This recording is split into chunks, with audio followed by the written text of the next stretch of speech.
আবহাওয়ার খবর জানতে চলে যাচ্ছি সহকর্মী মার্জিয়া প্রেয়সীর কাছে। প্রেয়সী, আজকের আবহাওয়া নিয়ে আপনার কাছে কি তথ্য আছে, আমাদের বিস্তারিত জানান। সুমন, আপনাকে অসংখ্য ধন্যবাদ। দর্শক, এই মুহূর্তে আপনাদেরকে আজ এবং আগামী 24 ঘন্টার আবহাওয়ার সর্বশেষ তথ্য সম্পর্কে জানাবো। আজ 5 মে 2026 তারিখ। আবহাওয়া অফিসের দেওয়া সর্বশেষ তথ্য থেকে আমরা দেখতে পাচ্ছি আগামী 24 ঘন্টায় রাজশাহী, রংপুর, ময়মনসিংহ, সিলেট, ঢাকা, খুলনা, বরিশাল, চট্টগ্রাম বিভাগের এক জায়গায় একটি অস্থায়ীভাবে দমকা হাওয়া সহ হালকা থেকে মাঝারি ধরনের বৃষ্টিপাত হতে পারে। সেই সাথে সারা দেশের কোথাও কোথাও বৃষ্টি ও বজ্রসহ বৃষ্টিপাত হওয়ার সম্ভাবনা রয়েছে। আজ ঢাকার বাতাসের আপেক্ষিক আর্দ্রতা নির্ণয় করা হয়েছে 86%। বর্তমান যদি বিশেষ কিছু অঞ্চলে তাপমাত্রার দিকে আমরা লক্ষ্য করি, তাহলে দেখতে পাচ্ছি আজকে রাজধানীতে তাপমাত্রা রয়েছে 26 ডিগ্রি সেলসিয়াস, রাজশাহীতে 27 ডিগ্রি সেলসিয়াস, রংপুরে 25 ডিগ্রি সেলসিয়াস, ময়মনসিংহে 26 ডিগ্রি সেলসিয়াস, সিলেটে 27 ডিগ্রি সেলসিয়াস এবং চট্টগ্রামে 27 ডিগ্রি সেলসিয়াস।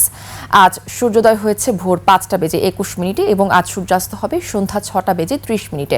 দর্শক, আবহাওয়া নিয়ে এই ছিল আমার কাছে আজকে সর্বশেষ তথ্য। ফিরে যাব সুমনের কাছে। সুমন। প্রেয়সী, আপনাকে ধন্যবাদ।